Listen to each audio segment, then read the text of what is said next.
चलो मैं आपको मिलवाता हूँ अपने एक ऐसे क्लासमेट से कि इंडिया में जब भी फ्यूचर में क्वांटम कंप्यूटर्स और क्वांटम टेक्नोलॉजी की बात होगी तो he is going to contribute in significant manner, right.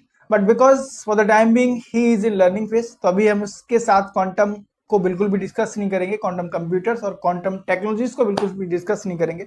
अभी के लिए हम उससे डिस्कस करेंगे how to get in the I I T JAM physics की तैयारी कैसे करें, क्या स्टडी मटेरियल फॉलो करना चाहिए, कोचिंग को ज्वाइन करना चाहिए, या फिर जो कुछ भी इंसाइट से ले सकते हैं लेने की कोशिश करेंगे, और अपनी प्रिपरेशन के दौरान वो कैसा फील कर रहा था, उसका माइंडसेट क्या था, राइट। तो ये सब उसके साथ डिस्कस करने वाले हैं ताकि आप भी इंडिया के लिए क्वांटम कंप्यूटर्स में कंट्रीब्यूट कर सके। Let's no. तो अभी हमारे साथ हैं शिवम। आईआईटी जेएम 2024 में दोनों लोगों ने एक साथ परीक्षा दी, और आईआईटी गुवाहाटी में अभी हम लोग master MSc physics second year के स्टूडेंट हैं। थर्ड सेमेस्टर चल रहा है। सेमेस्टर जो कुछ भी चल रहा है अच्छा चल रहा है, बट अभी हम लोग बात करने वाले हैं आईआईटी जेएम 2026 में अगर आप लोग तैयारी कर रहे हैं तो किस माइंडसेट से करना चाहिए। अभी अप्रोक्स 6.5 महीने के आसपास का टाइम आपके पास बचा है, तो इतना टाइम परफेक्ट होता है, इनफ है आपकी तैयारी के लिए। ठीक है, तो हम शिवम से बात करने वाले हैं। सबसे पहले शिवम, इनकी ग्रेजुएशन तो काशी विद्यापीठ से इनकी ग्रेजुएशन हुई है। उसके बाद आईआईटी जेएम की तैयारी किस तरह से करी वो इनसे ही जानते हैं, राइट। तो शिवम, आपका बैकग्राउंड कैसा था फिजिक्स में? मेरा फिजिक्स में इंटरेस्ट हमेशा से रहा, लेकिन टेक्निकल नॉलेज मेरा आज तक बहुत बेकार है। हमको कैलकुलस नहीं आता है बिल्कुल, हमको इंटीग्रेशन नहीं आता है। तो उसके बाद भी जो है मेरा एग्जाम निकल गया, तो समझ लो कि किसी का भी आसानी से निकल सकता है, इतना भी टफ एग्जाम नहीं होता ये। ठीक है। वैसे मतलब एक चीज तो देखी जाती है, क्योंकि जेएम में जो कंपटीशन है वो जेई के कंपैरिजन में थोड़ा सा कम होता है, राइट। तो उतना टफ नहीं होता है, बट हाँ एनीवे आपको कंसिस्टेंट रहना पड़ता है। नेक्स्ट, आपने कब तैयारी स्टार्ट करी थी आईआईटी जेएम की? तैयारी तो मेरा जब ग्रेजुएशन कंप्लीट हो गया था, उसके बाद हम शुरू किए थे। उससे पहले हमको पता भी नहीं था कि एग्जाम का पैटर्न कैसा होता है या क्या होता है, तो उससे पहले हम कुछ कुछ पता नहीं था। उसके बाद हम खुद से एक बार प्रिपेयर करके एग्जाम दिए, नहीं निकला उस बार, तो एक बार फिर ड्रॉप लेकर के हमको करना पड़ा है उसको। ओके, तो आई मीन ग्रेजुएशन के बाद आपको पता चला कि आईआईटी जेएम का एग्जाम एग्जाम में होता है, जिसके थ्रू आईआईटी में जाते हैं। तो फर्स्ट अटेम्प्ट आपका नहीं हुआ और आपने सेकंड अटेम्प्ट में ट्राई किया, राइट। ओके, तो इसका मतलब आप पहले एक बार दे चुके थे और आपने सेकंड अटेम्प्ट किया, राइट। हाँ, यही बात। ओके। तो उसके बाद अगर हम बात करें कि आपकी रैंक और मार्क्स क्या रहे थे? पहली बार जब हम दिए थे, अपने से ट्राई करने के लिए दिए थे, तो इसमें कट ऑफ से 1 मार्क्स कम आए थे, तो थोड़ा-सा बना कि हाँ, कॉन्फिडेंस बना कि दे सकते हैं एग्ज़ाम। तो जब दूसरी बार में जब हम दिए थे, तो मेरा 270 रैंक आया था, 47 मार्क्स थे। तो जनरल कैटेगरी से तो गुवाहाटी मिल गया उसकी वजह से। ओके ओके, जनरल कैटेगरी से आईआईटी गुवाहाटी।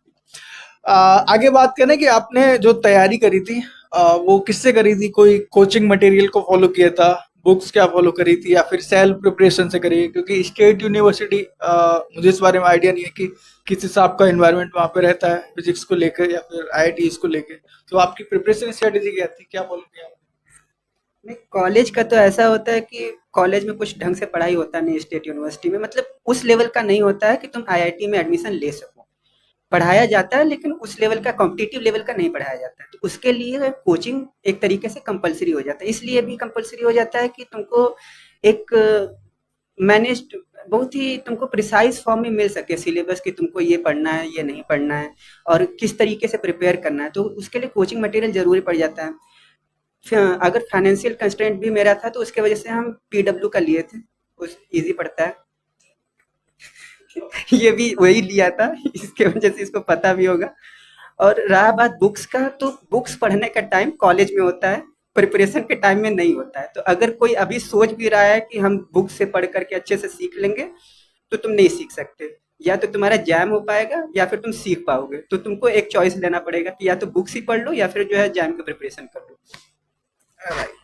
हाँ, जैसे आपको अगर तैयारी के लिए तो एक स्ट्रेटजी किसी भी कोचिंग को आपको फॉलो करना ही पड़ेगा। आई मीन पढ़ सकते हैं आप, चाहे आपने अगर बहुत अच्छे से ग्रेजुएशन में कर रखा है तो उतनी परेशानी नहीं होगी, बट अगर आप ग्रेजुएशन में बहुत अच्छे से नहीं पढ़ा तो मैं भी यही सजेस्ट करूंगा, आप किसी किसी भी कोचिंग को ज्वाइन कर लीजिए, कोई अच्छा बुरा नहीं होता। टीचर सभी को बराबर पढ़ाते हैं, इतने सारे स्टूडेंट होते हैं, टीचर सभी को बराबर पढ़ाता है। At the end of day ये आप पे डिपेंड करता है, क्योंकि नॉलेज सभी के लिए, बट इंटरप्रिटेशन आपका है। तो आप अगर कर सकते हैं किसी को ज्वाइन तो कर लें, कोई प्रॉब्लम नहीं है। बाकी अगर उनके अलावा आपके पास टाइम बचता है तो बुक्स की तरफ जा सकते हैं।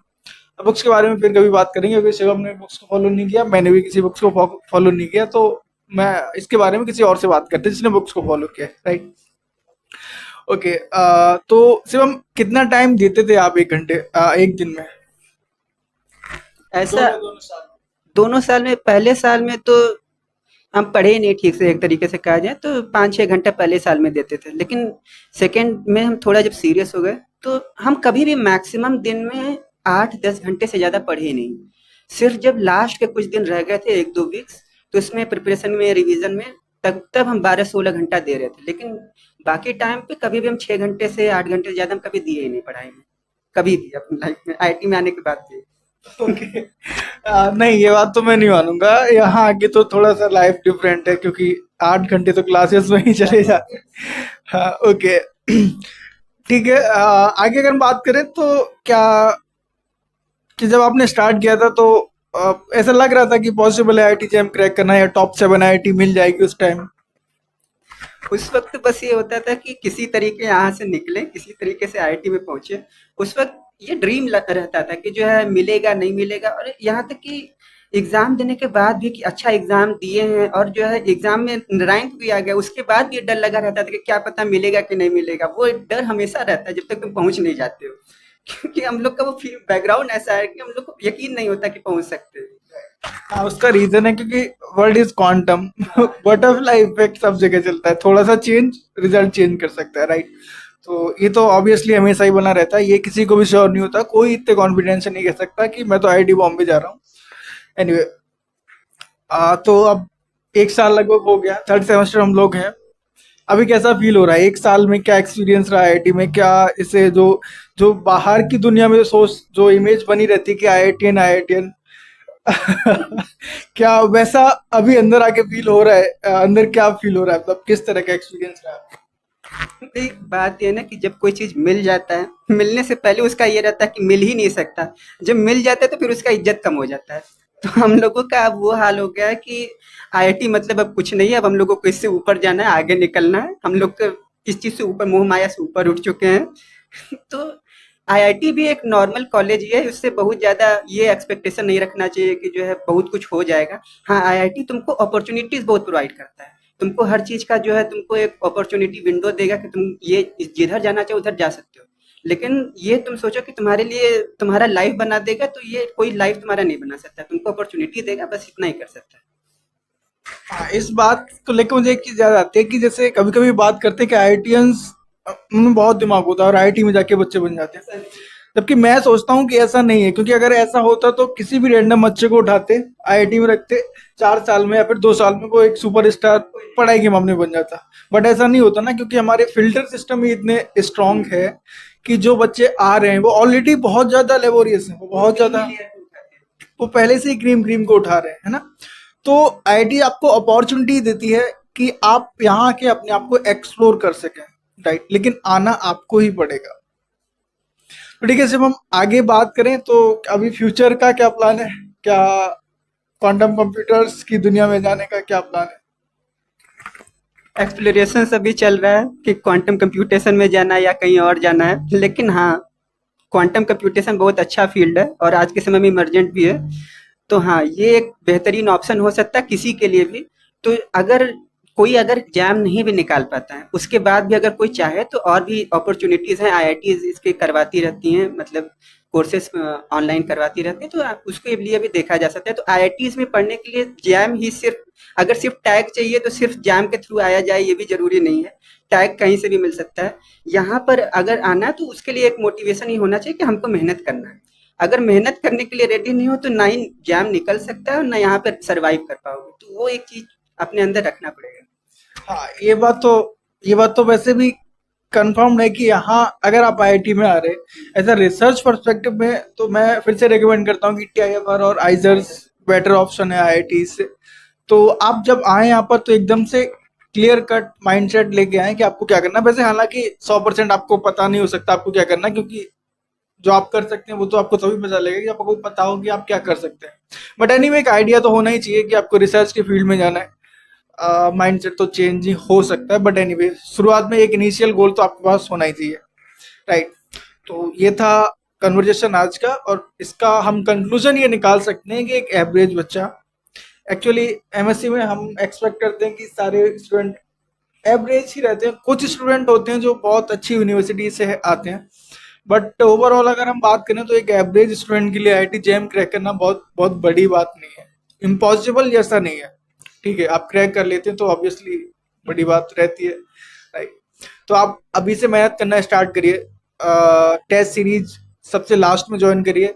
उससे पहले सिलेबस को कंप्लीट 6.5 महीने में सिलेबस हो जाता है, और सिलेबस के साथ जो टॉपिक्स हैं उनके साथ practice question paper previous year को भी लगाते चलिए, तो इससे आइडिया लग जाता है।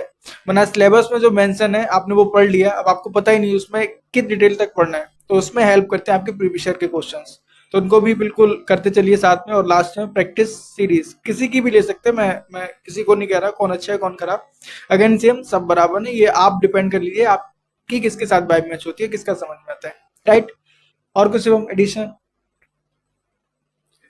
ओके, ठीक है, तो मिलते हैं नेक्स्ट वीडियो। हम लोग बात करेंगे क्वांटम कंप्यूटर से, वो हमारे साथ हैं, क्वांटम कंप्यूटर्स की दुनिया के बारे में, क्वांटम वर्ल्ड की दुनिया के। ठीक है, तो वो इंटरेस्टिंग रहने वाला है। क्या चल रहा है आजकल इंडिया में क्या रिसर्च चल रही है, फॉरेन में क्या रिसर्च चल रही है, क्या पोटेंशियल है आगे, और सबसे important national quantum mission of India. एक आइडिया देता हूँ क्या था नेशनल क्वांटम मिशन, शिवम कुछ बताएंगे? ओके, चलो मैं ही बताता हूँ। तो नेशनल क्वांटम मिशन की जो फाउंडेशन रखी थी अप्रैल 23 में 2023 में नेशनल क्वांटम मिशन की स्थापना करी गई, जिसके अंदर आईआईटी मद्रास, आईआईटी बॉम्बे, आइजर बेंगलोर और आईआईटी दिल्ली, 4 इंडियन इंस्टीट्यूट शामिल थे। इसका जो टारगेट था वो अगले 3 साल में अप्रॉक्स 50 क्यूबिट का क्वांटम कंप्यूटर, उसके बाद अगले 5 साल में 100 क्यूबिट का, और अगले 8 साल में 1000 क्यूबिट का super computer, sorry quantum computer India के लिए बनाना। तो अभी के लिए वो चल रहा है क्वांटम मिशन। तो इंडिया अपने स्टेज पे, हालांकि बाकी दुनिया ऑलरेडी हमसे बहुत आगे है। इसमें एडिशन ये भी रहेगा कि आइजर पुणे और आईआईटी हैदराबाद, तो आइजर पुणे जो है ऑप्टिक्स से रिलेटेड क्यूबिट्स पे बहुत अच्छा काम कर रहा है इस समय, और क्वांटम कम्युनिकेशन पर भी वो काफ़ी आगे पहुंच चुका है, और IIT Hyderabad super conducting qubits पे बहुत अच्छा काम कर रहा है इसमें। तो इन दोनों में अब इस समय रिसर्च के अपॉर्चुनिटीज बहुत ज़्यादा हैं इस फील्ड के अंदर। राइट, अभी रिसेंटली एक ब्रेक थ्रू आया था, आईआईटी दिल्ली और डीआरडीओ ने मिलकर एक बहुत अच्छा अचीवमेंट किया। इसको इन सब बातों को बाद में डिस्कस करते हैं।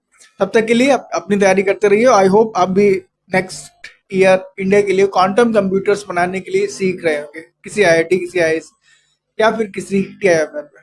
मिलते हैं नेक्स्ट वीडियो में, तब तक के लिए बेस्ट ऑफ लक।